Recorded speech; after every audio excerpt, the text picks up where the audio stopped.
Problem was, let's say 10 years ago, we used to get about 45,000 patent applications and we used to give only about 7,000 patents. That time, China was already giving 3.5 lakh patents. Now I looked into the matter. The IT systems are being upgraded. So the net result of this is, in the last financial year, we did about 1 lakh patent grants. India has now become much, much faster. So is there a hope that India will match up to China? We can. India has been able to produce a TCS, Infosys, but not a McKinsey or a BCG. Why is that? A large part of it is apni pair pe kulhadi. Our professional bodies explicitly ban branding. So I cannot create a KPMG. A person who has a legal firm, they cannot have a chartered accountant being a full partner. They will allow you as to being some sidey, but they will not allow you to be a proper partner. One of the things that you have been pioneering is AI regulations. Why we need it now and not 10 years down the line? Because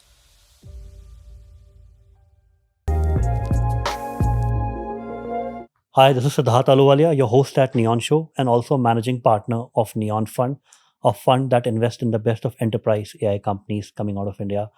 Today, I have one of the most special guests with me, Mr. Sanjeev Sanyal, part of the Economic Advisory Committee to the PM Modi in India. Welcome, sir, again for the fourth time on the Neon Show. So grateful to have you back again. Pleasure to be here. So you have been doing so much amount of work. Your work has impacted so much. For example, in the previous podcast, we talk about the patent system that you worked on. And today's episode, I want to start with your work on process reforms. What are the various process reforms you're working inside the government? And you have mentioned a very specific thing that India doesn't need small reforms which have large impact. India needs a large number of reforms which have small impacts. So let's take example of 3 to 4 process reforms that you have been working in the last 1 year and the ones that you will be working on in the next. So let me tell you about some reforms I have done. You know, there's this explosion of these GCCs, global companies are setting up their Global capability centers. Global capability centers, and they're booming. Now, of course, we began doing it from the 90s. We remember starting literally with call centers. And they were usually the lowest end of the system. Over time, we have walked up the system, but it's really in the last 5 years where it's really exploded out and we are doing cutting edge research, development, logistics, everything. Yeah. Now, of course, there are many reasons where we have, of course, some part of it is simply going from that call center, working our way up. But the reason it has boomed in the last 5 years is a reform that almost nobody knows about. So, till the year 2000, did you know that essentially even work from home was actually technically illegal in India?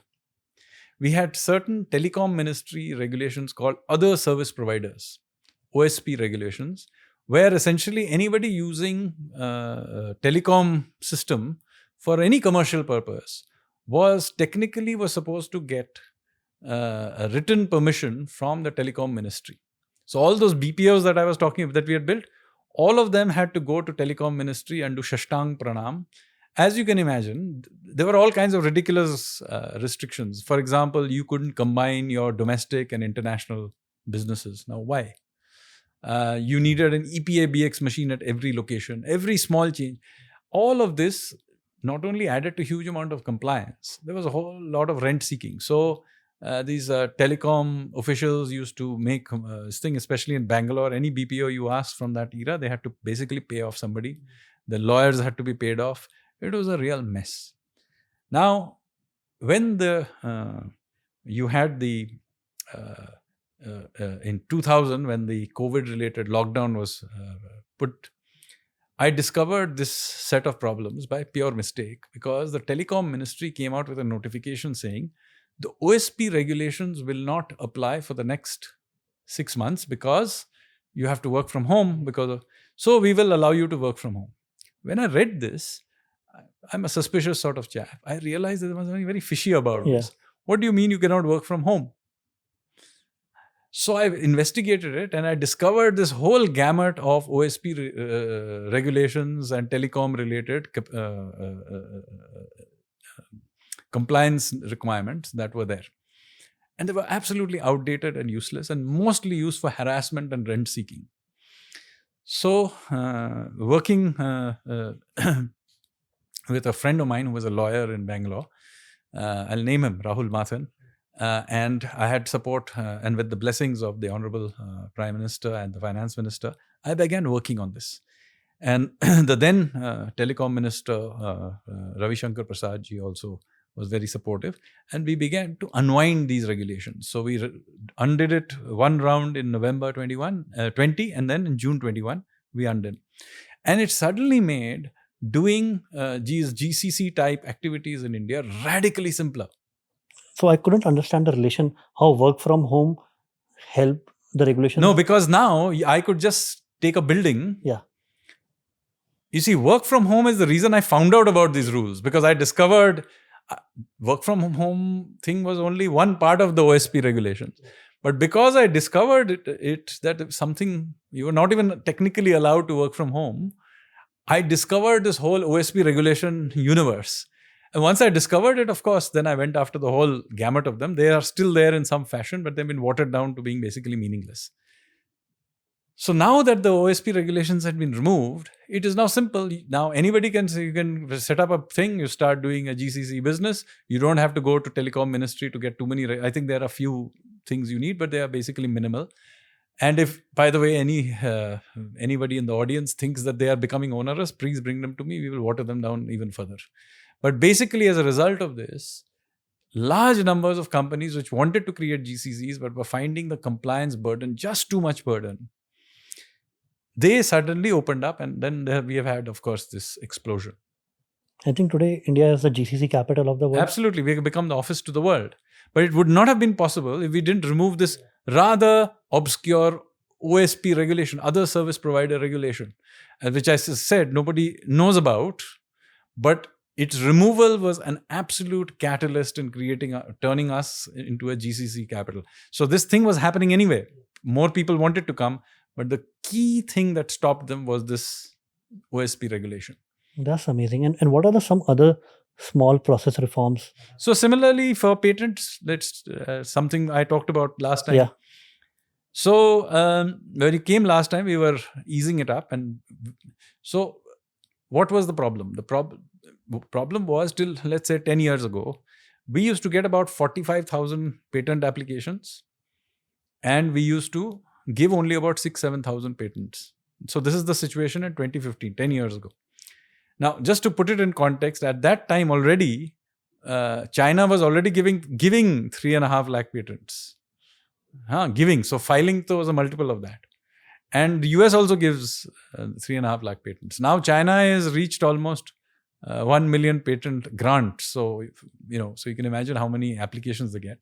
Now, there is a quality issue in China. So I know it's not quite that number, but still, even if you take the good grants, they are doing about 200 to 300,000 good patents they're giving out. So if this is the context, 10 years ago, what were we doing? We were giving out 6,000 patents. And that 6,000 patents also was a huge pain because 45,000 patent applications were there. We are barely giving. So many Indian innovators either didn't bother to patent or they went abroad to patent. Yeah. Now I looked into the matter a few years ago. And we discovered there were a lot of process problems. There were all of bizarre system by which you could go through the entire process, which took years. And then at the last minute, you could insert a objection. So what was happening? Those who wanted to, the rivals of the patent person would basically wait till he nearly got it and so he'd never get his patent. And of course, lots of foreign companies were happily undermining Indian research work, whatever minimal was happening. Yeah. And there are a whole ecosystem of NGOs whose job it is to stop this, and funded by these companies. And then if you question them, they say, no, they'll all give all kinds of goody reasons why. But basically, they were fronts for business rivals who will stop your patents from becoming. So we have changed those regulations. Now there is a limited time within which you can object. Objections are needed, but you have to limit the time, which is what is done worldwide.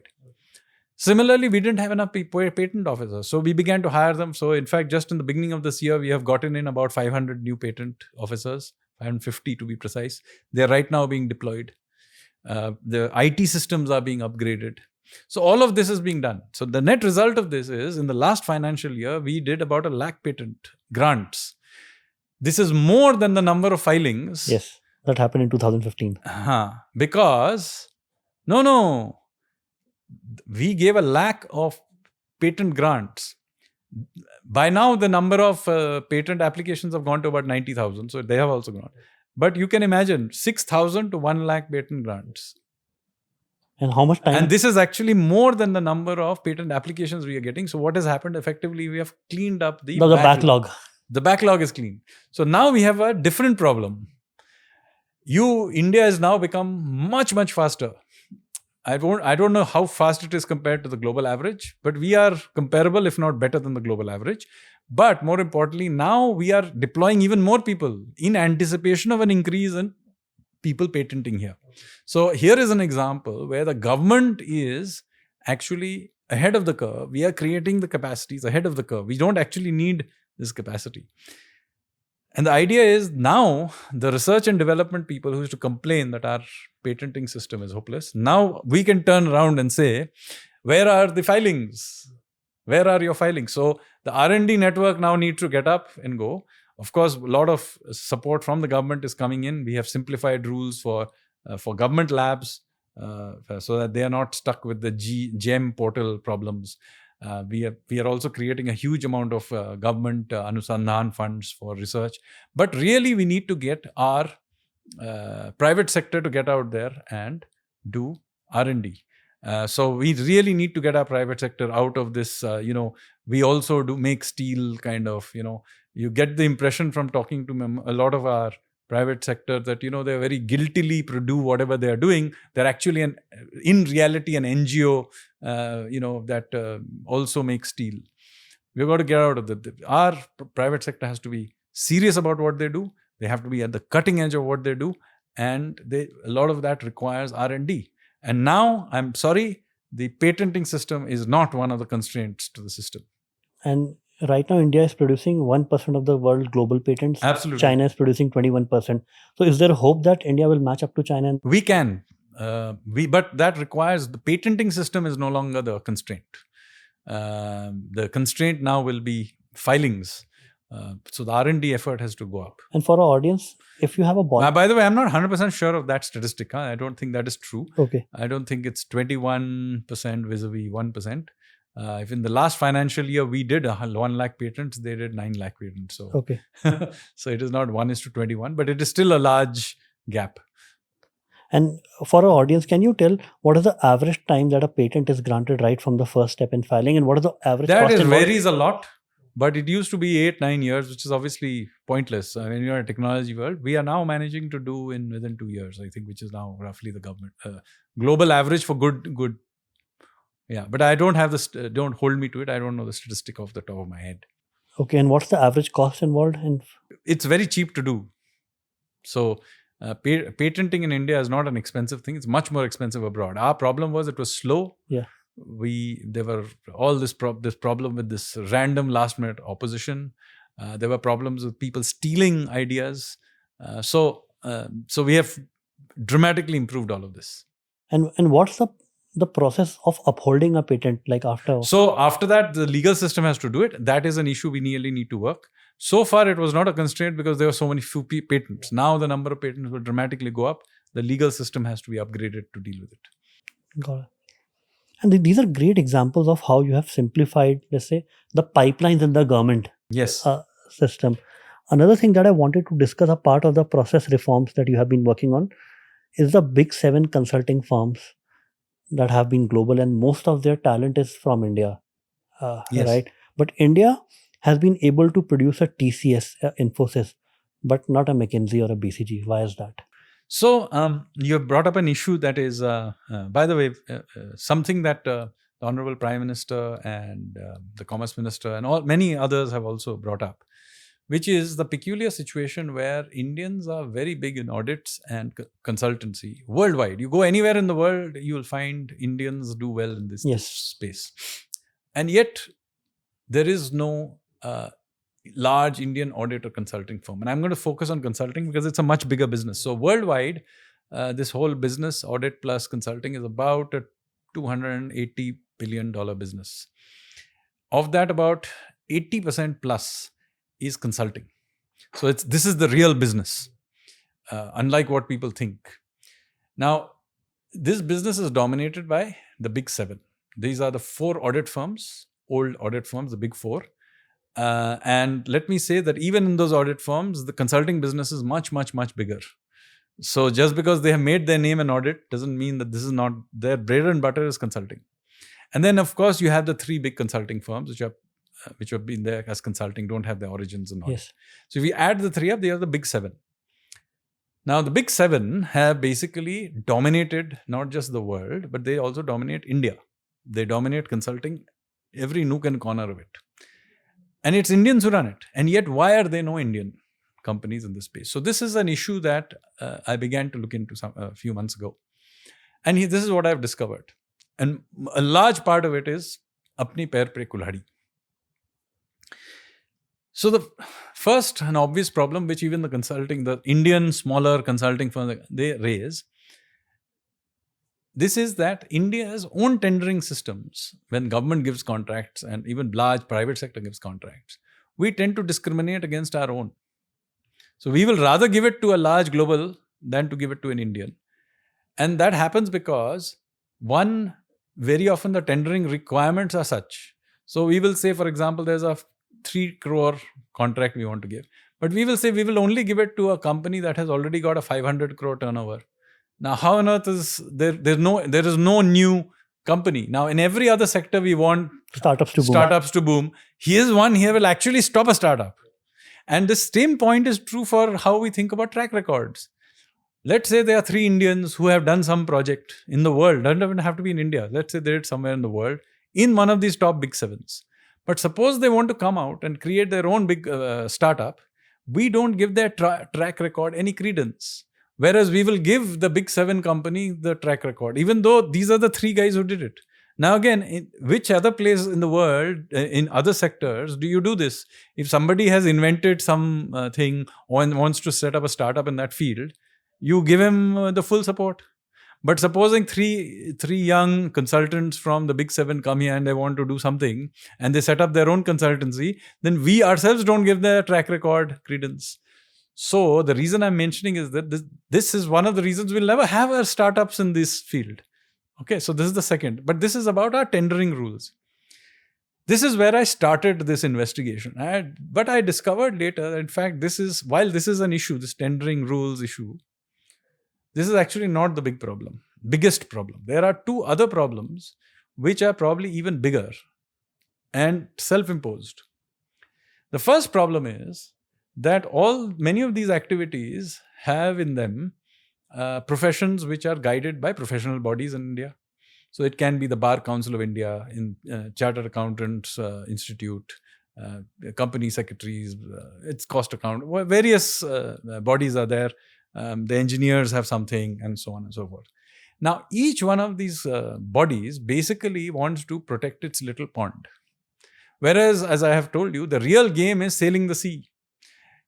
There's no point in having these small things because most of these big 7 are essentially multidisciplinary partnerships or multidisciplinary firms. That's why they are able to bring the whole gamut of things, array of services to you. And they all feed off each other. Okay. If I bring you some IT thing, I will also bring you some audit capability, some business management capability, finance capability. I bring you the full solution. But in India, our own professional bodies stop you from doing this. So, for example, for our audience, a person who has a legal firm, they cannot have a chartered accountant being a full partner. They will allow you as to being some sidey, but they will not allow you to be a proper partner. So, by the way, every other body also does the same thing. The architects also have the same problem. So let us say, for example, we want to hold the Olympics in India. Yes. Okay. Now, I'll need a consultant to work out the thing. Fair enough. I don't have experience of doing Olympics. I'll have to get somebody. Now, how will you do it? You will need architect. You will need sports management company. You will need finance people. You will need all kinds of people to work logistics, this, that, event management people. Now, The Chartered Accountants Institute will not allow you to bring a sports management expert into their mix. In fact, I'm mentioning the Chartered Accountants Institute. They are actually the most open of the lot. The Bar Council, for example, Advocates Act doesn't even allow you, anybody but a lawyer. Now, this is, when I make this point, they will say, but, you don't allow an untrained doctor to do surgery. How are you allowing this? I'm saying this is a ridiculous argument. When you go to a hospital has many people working there. It also has an accountant, by the way, a chartered accountant. It'll also have, the hospital also has lawyers in it. They have lawyers, they have doctors, they have surgeons, they have furniture wala also. That doesn't mean that when I go there for a surgery, the furniture wala is doing that surgery. So by the same logic, if you have a multidisciplinary firm, the audits will be done by the auditors, the specialist in legal affairs, the advocate will do the legal work. So in any case, this untrained professional fear is ridiculous. Secondly, there are many cutting edge things which don't have this old style thinking of medieval guilds way of doing things. For example, cybersecurity. There is no medieval guild maintaining professional body for cybersecurity. But that doesn't mean that you shouldn't do this. This is a major activity of all these big 7 companies. But our guys will not allow the cybersecurity expert into, say, a legal firm. Same thing with architects. Where are our Indian architects? We are the people. Now, India has the largest construction sites in the world. Today we are building, airports, railway stations. The iconic buildings of the future are today being built in Mumbai and Bangalore and all these places. But why are we getting excited about Zaha Hadid? Where is our Zaha Hadid? Why? Because we don't allow our own architecture. And here I'm coming to the next issue, which also is a problem of branding. Our professional bodies explicitly ban branding. So I cannot create a KPMG. So when you go to if you go anywhere in the world, but even inside India, many of these conferences, you will see on the board, KPMG, McKinsey, etc., sponsoring them. Why is there nowhere any Indian company that does this? Because they're not allowed to. You are not allowed to create branding. By the various councils. And of course, the foreign entities are happily able to do this because they have built their brand outside the country. Yeah. Inside India, they function through various proxies. So technically, they follow the rules. But, their proxies are not the brand. These guys have built the brand abroad. And now look at what happens. One is our own consultancies remain midgets. 2, they cannot build a brand for themselves. Now we are having all these free trade agreements now it'll also be true of services. Why cannot an Indian consultancy go and operate in the UK, US, etc., with which we have free trade agreements either in the process or already done? Because nobody knows who they are. Even we don't know who they are. So we can't count beyond Big 7 any Indian. Even Indian, we will not be able to count. And even if you know the names of 1 or 2, you will discover that they are proxies of those Big 7. So this is an amazing act where we have, in the name of protection of our thing, we are not protecting anyone. The foreign guys are here. It's a kind of imposed imperialism. Yeah, on ourselves. So one of the bizarrest rules is that the Chartered Accountants Institute came into being after independence. So when it came into being and imposed rules, it actually grandfathered the existing ones. So there are actually some foreign Big 7 guys who actually operate in India in their own name because they were grandfathered, because they had registered in India before ICI existed. So ironically, it's worse than not allowing Indians. We actually allow some foreign companies to operate in India who have been grandfathered. And why is that these Big 7 know these loopholes and are able to exploit it so thoroughly within India? They're obviously going to do it. The question is, why do we have these rules? And what is the solution? The solution is that we get serious about first of all, let's get rid of these archaic medieval rules. These are basically rules of medieval guilds who used to protect their little box. Yeah. The game in the world is multidisciplinary. Yeah. Now, that doesn't mean we throw the baby out with the bathwater. Some of these rules actually need to be there for good reason. I'll give you one example. For example, restrictions on advertising. Okay. Now, not having any rules on solicitation and advertising is a dangerous thing. You will end up with what happens in the US with ambulance chasing and solicitation. You have advertisements coming out. If you watch television in the US, you'll see, are you having an argument with your husband? Here is my number. Here And we'll not charge any we fees. will not charge any fees for divorce. You can give us a share of your alimony. Stuff like that happens in the US. There are clear misuses. Yes. Similarly, they allow pharmaceutical advertisements. All leads to bad outcomes. I agree. I'm not asking you to get rid of advertising and solicitation in the way you cannot advertise divorce lawyers in the way you advertise Coca-Cola.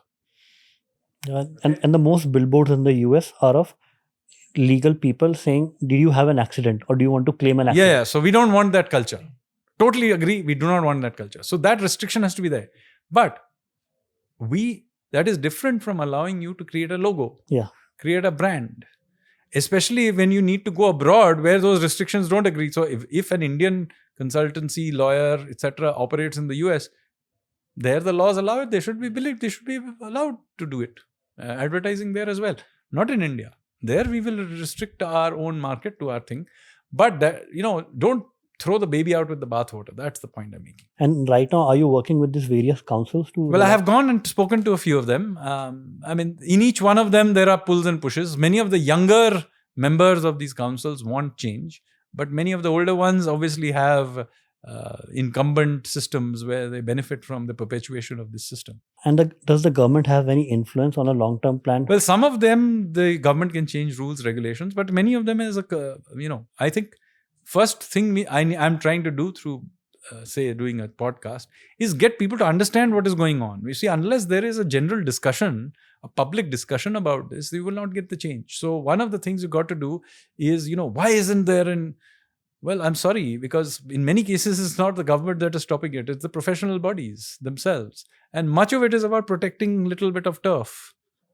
This is a classic example of trying to save your little pond when the game is about sailing the high seas. That is, a lot of this is about that. And it's a very important reason to understand why the IT services industry in India got created is because there was no body controlling. Absolutely. The government officials didn't know anything about this because they hadn't used computers, and there was no medieval guild called the Chartered IT Professionals Institute of India or the Bar Council of IT Professionals. So you need that kind of freedom initially to build an industry. Absolutely. Now, this is not to suggest that there aren't areas where you need restrictions. For example, in artificial intelligence, you will eventually need, in fact, we quite quickly will need some kind of regulation. So I'm not saying everything has to be laissez-faire. There has to be, rules for ethics. There has to be rules for, professional behavior. I'm in favor of all of this. But I cannot understand why you need to have them in silos. And is there a solution also be like China, where you can say the 50% of the consultancy contracts have to go to Indian companies if you're operating in India? Yes, but you see, even there, you have to be careful. We first need Indian companies who can be a part of that. Very interesting. I think it doesn't have a short-term solution right now. No, it will. You see, there are so many Indians in this space. Moment we open it up, large numbers of Indians, both based in India and many based abroad, will start. Yeah. This is ripe for starting. We have to get out there. As I said, we have to know which bits we need to open. There are places we need to maintain certain controls. I'm not saying no control. So as I said, I have problems with advertising and solicitation, but that does not mean we can't allow logo creation and branding, different things. Similarly, you do need to have certain ethics and professionalism codes, and so on and so forth.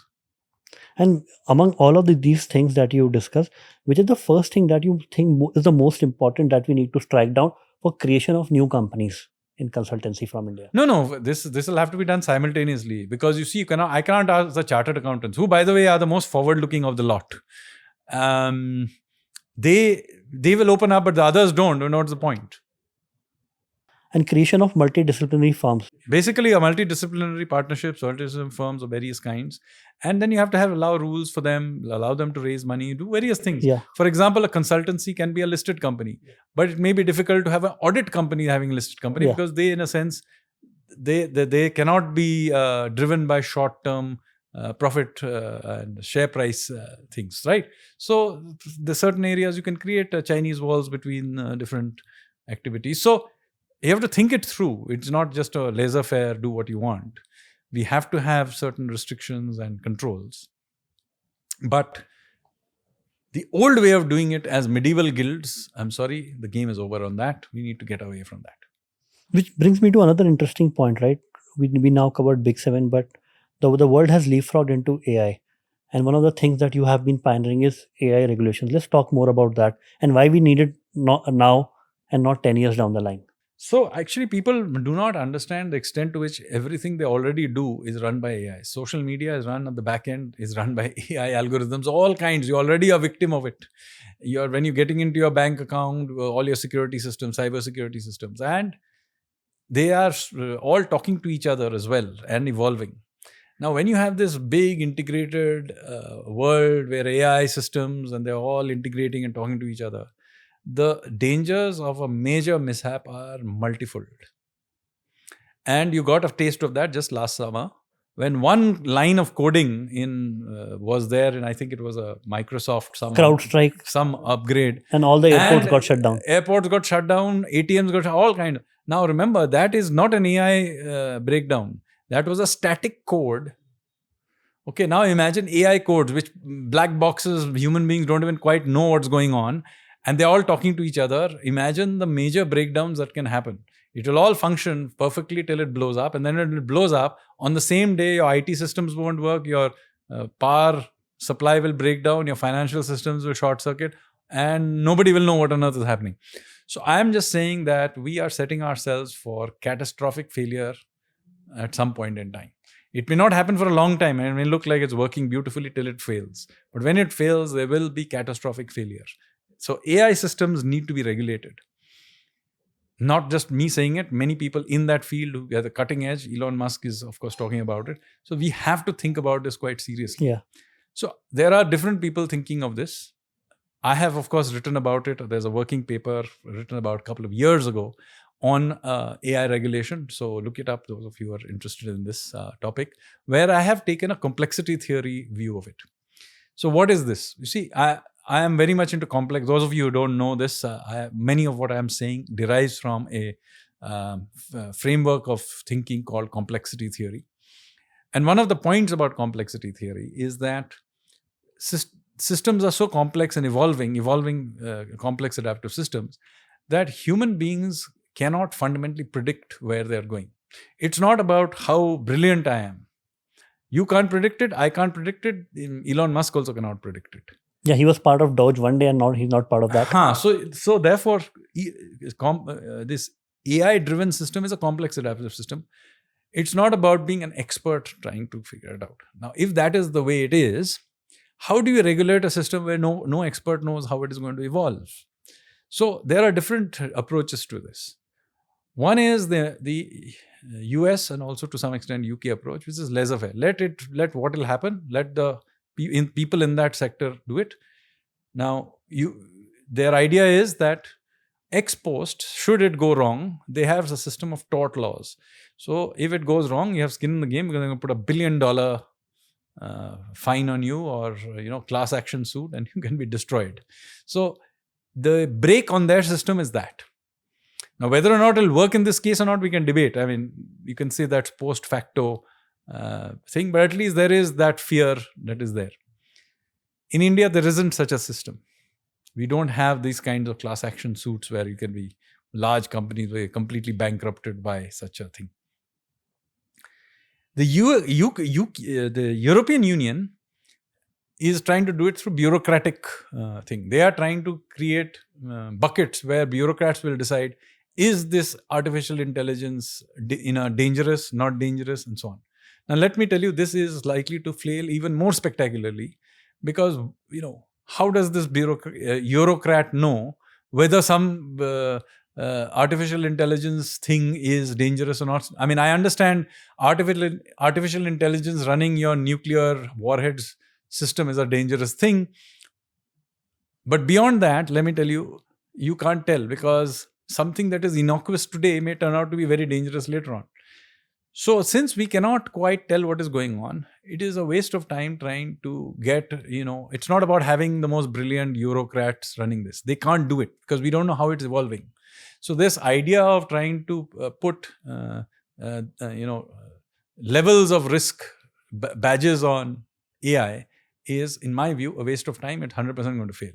And the same reason why the Chinese system, where the Chinese state knows everything, is also going to fail. And one big area of failure the world experienced, is that they were messing around with COVID vaccines and they lost control of it. And we had the COVID outbreak. So the Wuhan lab people, at least, presumably were taking some care about the kinds of messing around and with COVID viruses that they were doing.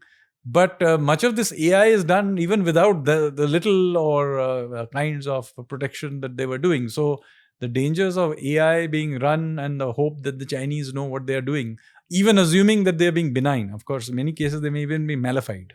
But even assuming that they are being benign, and they may lose control of it. So my own view is all of these systems, in the end, are setting us up for a major AI blow-up.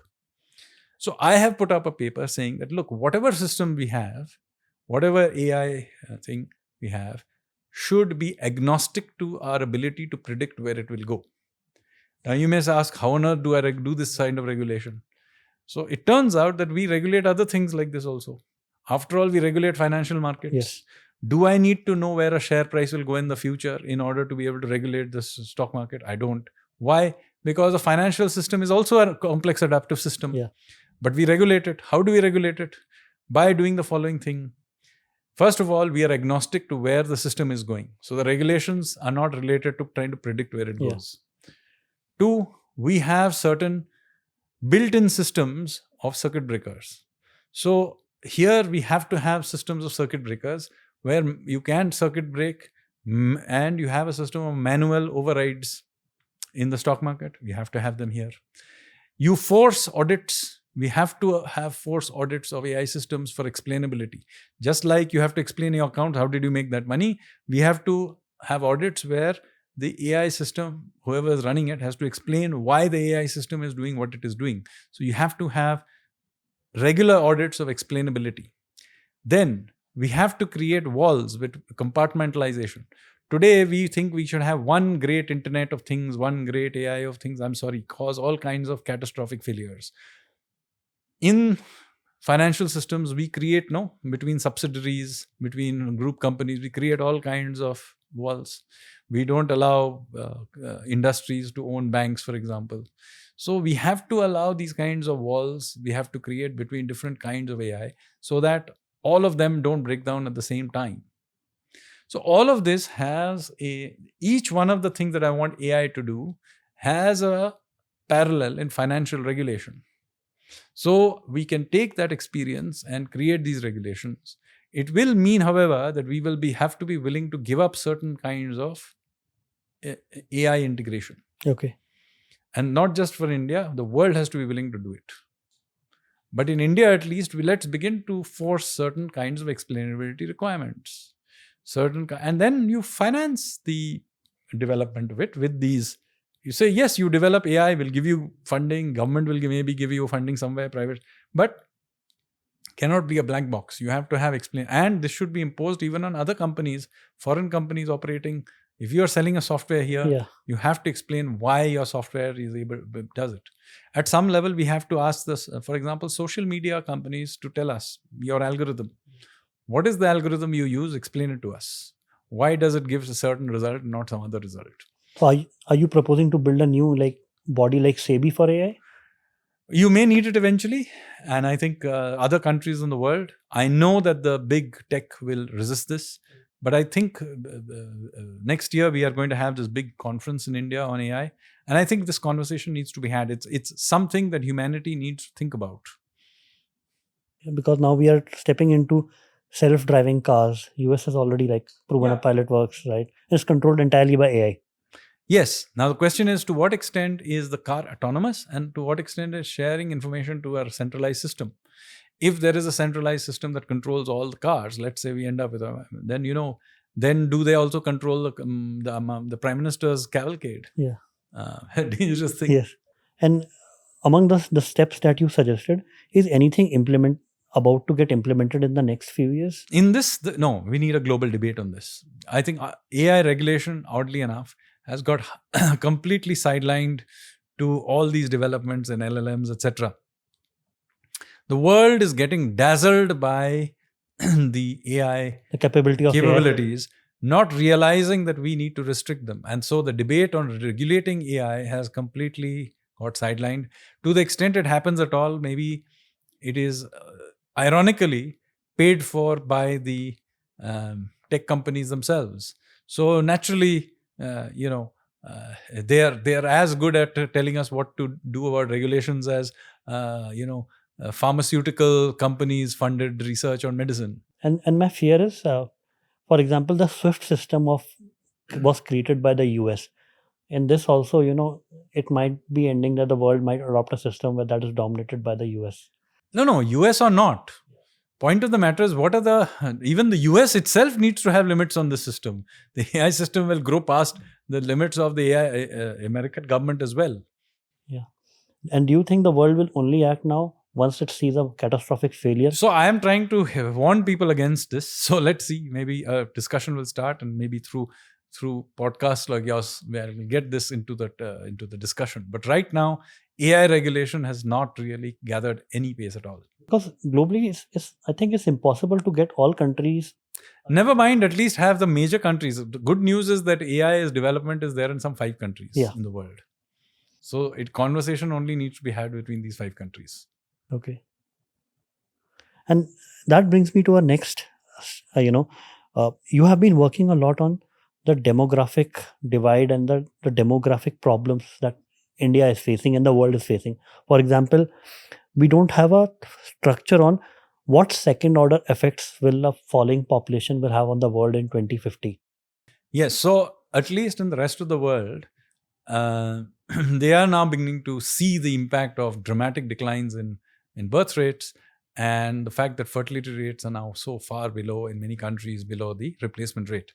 And so in countries in Europe, for example, they're beginning to it's causing a problem. China will face a problem in the coming decade, Korea, and so on. Japan, it's already a problem. But here in India, we keep chanting ad nauseum, we are the youngest country in the world. Let me tell you, we are not the youngest country in the world anymore.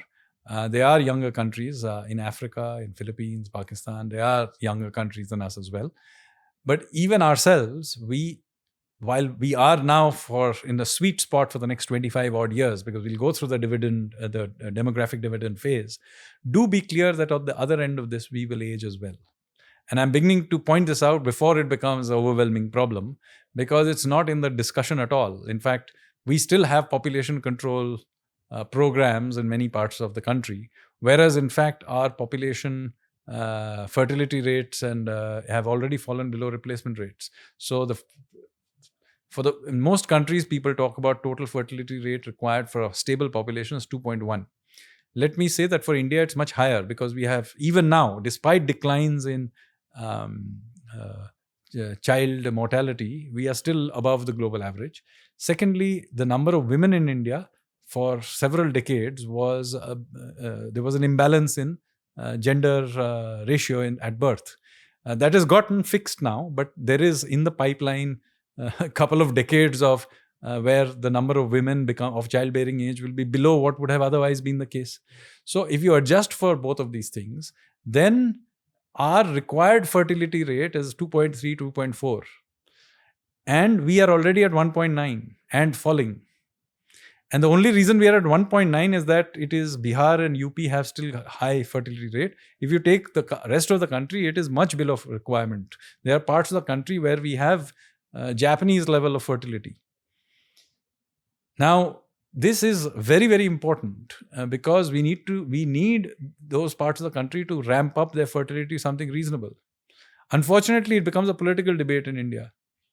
So the southern states complain that their fertility is too low and, migrants from the north are coming. I'm sorry, rather than complain about the UP Bihar fertility rates, they should be trying to increase their own fertility rates, because UP Bihar fertility rates are rapidly declining. They will also be below replacement rate in not too distant future.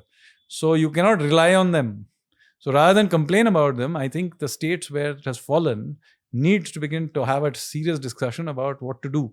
Now, this is a very tricky issue, because no country in the world has, once their fertility rate has fallen below replacement, has been able to push it back up. Okay, in places like South Korea, it's down to 0.6, which is so low that in one generation, there is a danger that their population will fall below by 2/3. So it'll be a decline where, their school and university system also will not be able to function. So these are very serious issues. So in our case, we haven't reached that situation yet. But I'm just pointing out to you that we still have population control programs. You've got to be kidding me. We should shut it down everywhere, including in UP and Bihar. But what about the debate about quality of life versus the... So let me tell you, quality of life today in India with 1.4 billion people is higher than it was at independence. So it's really about how we use people and deploy them. So our quality of life will increase if GDP growth grows. So nor am I advocating going back to having 5 kids. I'm just saying that we as a population cannot all we are doing by having very few kids today, all we are doing is essentially creating a situation that, yes, we will have a nice period where growth will be good, but then we will end up rapidly aging without a young population to keep the system running and pay taxes, right? So it is not the case that we will have you and I, if there are no next generation to pay the taxes and keep the roads running. When I am 80, who's going to run the system? I have to have those people have to be given birth to. What are the other second order effects that people don't think about? Let's say you have said about enough young working population to pay taxes. What are and keep the systems running. Working in the system. Yes. And AI will not replace all of this. I'm sorry to say, AI will not be paying taxes. It will not be, providing, running those AI systems. It's not like AI, AI may do a few things. People are overestimating. AI will do a lot of interesting things, but there are a lot of things human beings will also be doing. So you have said in your other podcasts as well, the first things that AI is replacing, where people expect the blue collar jobs to get replaced, AI replace lawyers and accountants. Yes. So AI will replace white collar. What's so bad about it? But did every technology actually created more jobs than it killed? Yeah. Because when in 1750 the Industrial Revolution was just starting, the first engines began to emerge.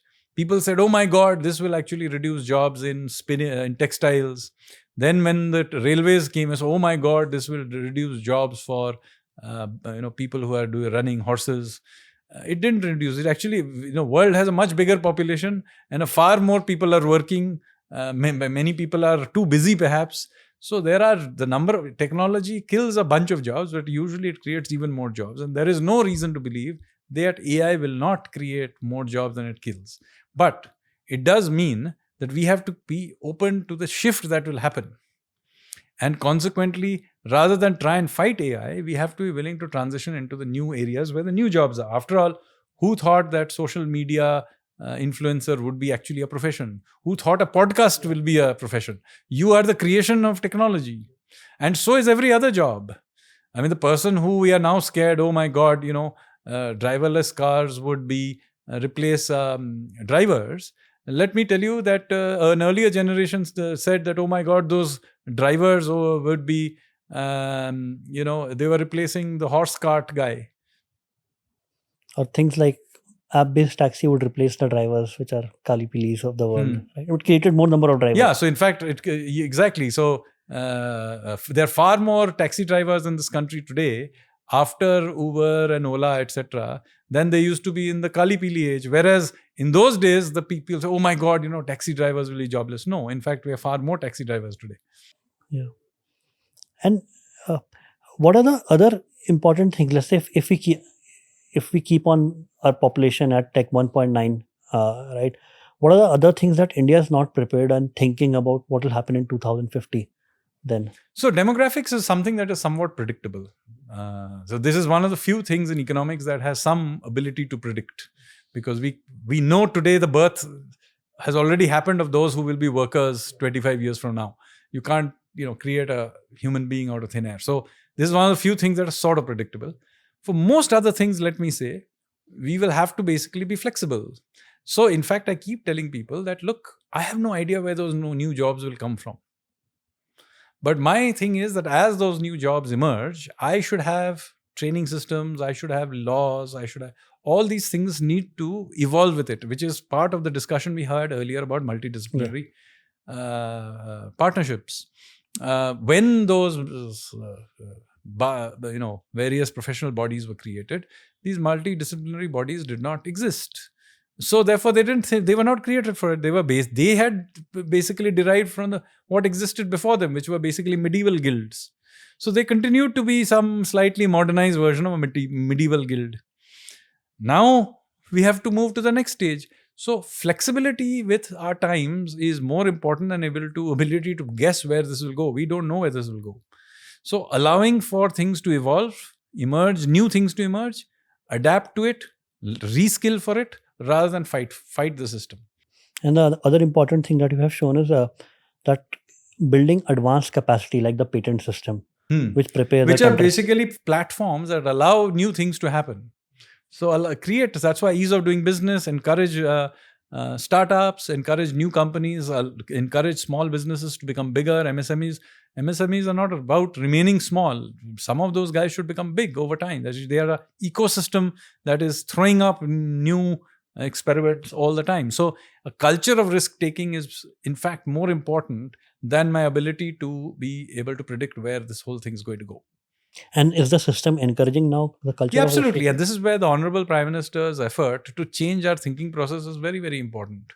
We were a great nation in ancient times because we were a nation of risk takers, not because we were sitting at home and being, scared of the rest of the world. No, India was a great mercantile nation.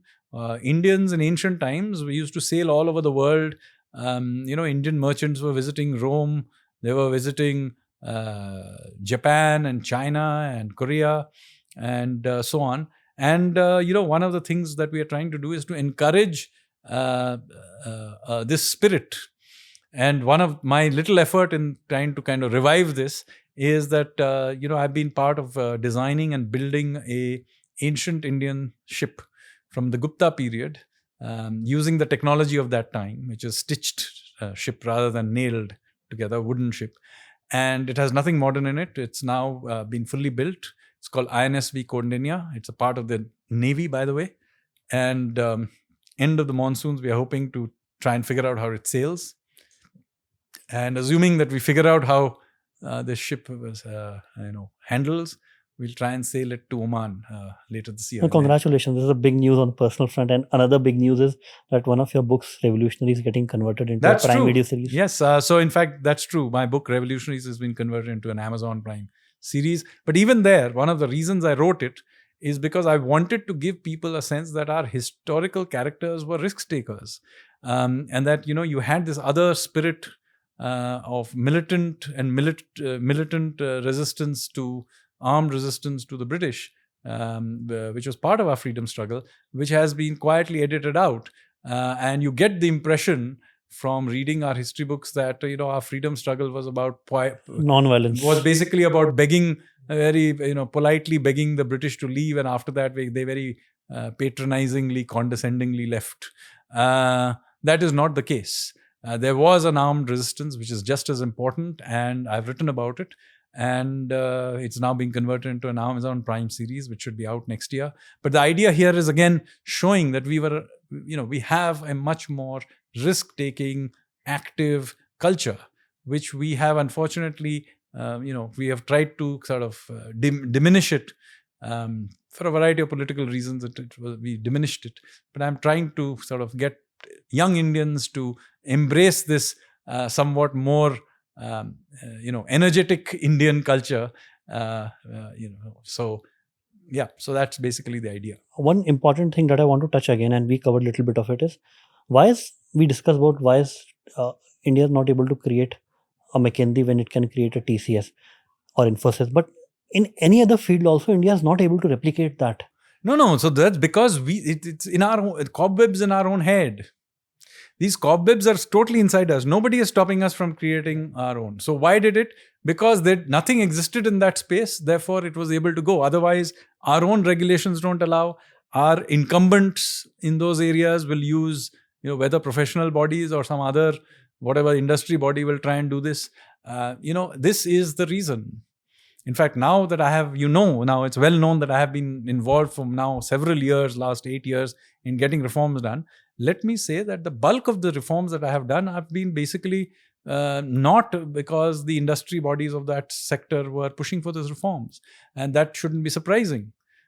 Because in most cases, the industry body actually reflects the incumbents. So they actually like those regulations because it's a moat for protecting themselves from other new entrants.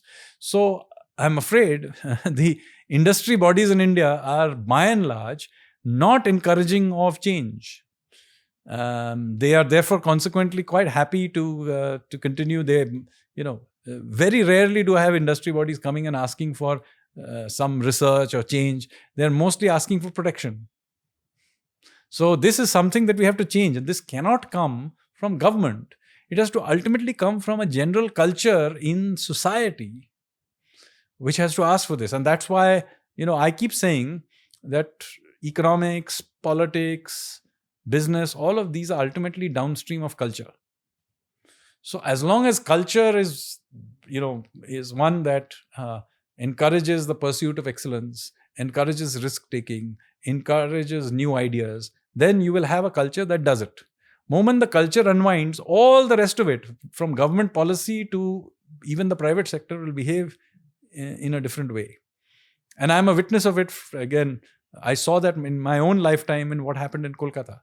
Once the culture changed, the entire cluster broke down. And it didn't just break down in the business front. It broke down in everything. It broke down in even in the culture area itself. I mean, where is today's Tagore?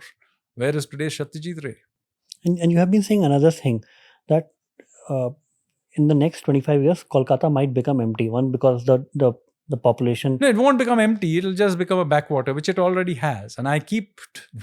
many people many Bengalis, my fellow Bengalis, get annoyed sometimes that I keep criticizing today's Bengali culture. But, frankly, that is because I get frustrated. We are a proud people. And we have the legacy of a culture that did great things in multiple fields. I mean, over the last many hundred years, we created, modern Hinduism is the creation of Bengalis like Swami Vivekananda and Sri Aurobindo and so on. Some of the greatest scientists of India were Acharya Jagadish Chandra Bose, etc. A lot of modern Indian business was created in Kolkata, with Bengal chemicals and Dugback and Sulekha inks and all these. So, today nobody imagines that Bengal has a culture of business. We have associated ourselves with trade unionism to such an extent that people don't realize that Bengalis were famous as businessmen through most of our history. India's biggest port for most of its history was Tamralipti. It's near IIT Kharagpur, Tamluk. And yet, nobody thinks of Bengalis as businessmen, and yet that's what we were. I mean, Bengali legends are full of businessmen like Chand, Saudagar, and so on. So you go back to Bengali folklore, it's full of merchants. Not today.